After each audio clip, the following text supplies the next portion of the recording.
Sveiciens visiem skatītājiem! Es esmu Evita, Līvānu novada jauniešu domas sabiedrisko attiecību speciāliste, un man ir liels prieks jūs informēt par gan aizgājušajiem notikumiem, gan ko mūs sola septembris. Augusts ir bijis pilns ar dažādām trakām idejām, radošumu, pozitīvām emocijām un labām ziņām. Kā tas sākās? No 1. līdz 4. augustam Rēzeknes novadā norisinājās jauniešu līderu apmācības ar stiprām saknēm Latvijā un Eiropā. Tajā jaunieši attīstīja visdažādākās prasmes, strādāja grupās, risināja jauniešu problēmas pilsētā, Latgalē, Latvijā, pat visā Eiropā.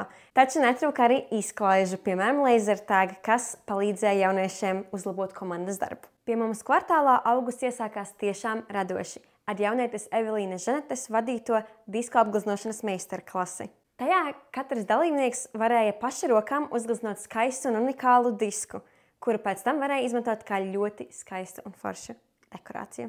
10. un 11. augustā Līvānu jaunieši kopā ar kvartāla vadītāju Mariju piedalījās ikgadējā jaunatnes starptautisko programmu aģentūras rīkotajā pasākumā ar nosaukumu Projektu nakts. Šogad tas norisinājās Bauskā. Jaunieši visu nakti strādāja pie sava projekta ģenerēšanas, izveides un prezentēšanas. Tapa ļoti daudz dažādu foršu projektu, un cerams, ka katrs no tiem piepildīsies un tiks realizēts. 12. augustā mēs visi kopā braucām uz Bausku, kur norisinājās ikgadējais jauniešu festivāls Kopums par godu jaunatnes dienai. Tajā bija pieejamas ļoti dažādas teltis, kur varēja piedalīties visdažādākajās sporta aktivitātēs, orientēšanās aktivitātēs, sarunu aktivitātēs un bija pieejamas arī foršas balvas. Taču, protams, viszīmīgākais notikums bija rezultātu paziņošana konkursam Latvijas jauniešu galvaspilsēta 2024, kurā Līvāni konkurēja starp diezgan lielām pilsētām Siguldu un Cēsīm. Un ar lielu prieku mēs varam paziņot, ka Līvāni ir ieguvuši Latvijas jauniešu galvaspilsēta 2024 titulu. Mēnesis mums turpinājās ļoti darbīgi, jo jau 17. augustā jebkurš varēja apmeklēt jauniešu Danielas, Ievas un Samantas veidoto šūšanas darbnīcu. Tajā ik viens dalībnieks varēja izveidot vai nu auduma somu, vai arī spilvendrānu, taču, protams, priekšroka tika dota auduma somām.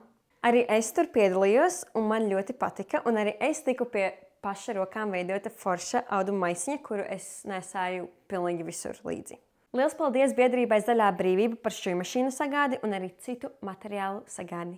21. augusts mūs priecē ne tikai ar fantastiskiem laikapstākļiem, bet arī super foršu pasākumu no Līvānu novada jauniešu domes kopā ar biedrību Piedzīvojuma gars. Pārgājiena daļu organizēja Reinis no biedrības Piedzīvojuma gars, un jaunieši mēroja 8 km garu maršrutu, gāja gan pa ceļiem, gan pa neceļiem, caur brikšņiem, mežiem, dzerveņu laukiem, un, protams, bija jāpārvar arī dažādi šķēršļi, jo kur bez tā. Pasākuma noslēgumā bija foršs sarunu vakars pie ugunskura, kur mēs satikām arī Andreju no grupas Sudden Lights, kurš dalījās arī ar savu pieredzi. Bija sarunas, uzkodas, dzīvā mūzika, foršas emocijas, un liels paldies jāsaka arī kvartālam par atbalstu, un liels paldies jāsaka arī Sija Daugavas un partneri par garšīgo atbalstu. 22. augustā kvartālā norisinājās sapņu ķērāja meistarklase, kuru vadīja jauniete Asnāte un arī es. Tajā katrs tika pie ļoti skaistiem sapņu ķērājiem, varēja izpausties, un cerams, ka tie noderēs un ķers sliktos sapņus. Savukārt 30. augustā gan lielus, gan mazus priecēja kino vakars, kurā skatījāmies filmu Lācēna Paddingtona piedzīvojumi 2.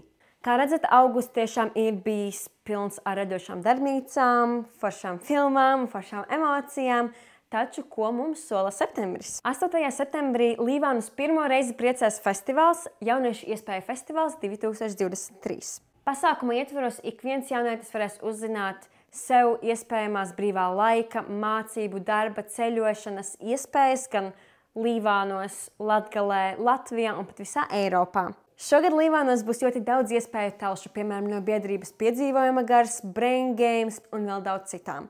Būsim arī mēs, Līvānu novada jauniešu dome, tāpēc gaidīsim jūs tur. Būs arī ļoti foršas vietējās grupas, Migla, Pietura, ķīmijas smoku kabinets, uz skatuves kāps deju studija Inter un būs ļoti superīgs vadītājs Lauris Zalāns. Tiekamies 8. septembrī 3:00 pie Līvāna kultūras centra. 16. septembrī 2:00 nāc uz kvartālu, lai apgūtu tamborēšanas prasmes. Darbnīcā, kuru vadīšu atkal es un Aleksandrs, kurš ir arī foršs jaunietis no Līvāna novada jauniešu domas. Tajā varēsiet notamborēt amigurumi stila rotaļlietu. Vecuma ierobežojums no 10 gadiem, taču obligāti piesakies, un vairāk informācijas meklē kvartāla mājaslapā vai sociālajos tīklos. Kā zināt, kvartālā ir pienākušas ļoti daudz spēles no Brain Games. Tas noteikti ir jāiztestē, tāpēc 22. septembrī 5:00 kvartālā gaidīsim jūs uz galda spēļu vakaru. Ikvienam apmeklētājam būs iespēja izspēlēt un iztestēt kādu no šīm jaunajām vai arī vecajām galda spēlēm. Ņem līdzi draugus un nāc spēlēt. Vecuma ierobežojums no 13 gadu vecuma. Un, protams, mēnesis jānoslēdz ar foršu kino vakaru. Tāpēc 28. septembrī 4:00 nāc uz kvartālu, lai skatītos filmu Pokemon Detektīvs Pikachu. Ņem līdzi draugus, gardus uzkodas un tiksimies. Man bija liels prieks ar jums atskatīties uz aizgājušiem notikumiem un ceru jūs redzēt septembrī kādā no pasākumiem.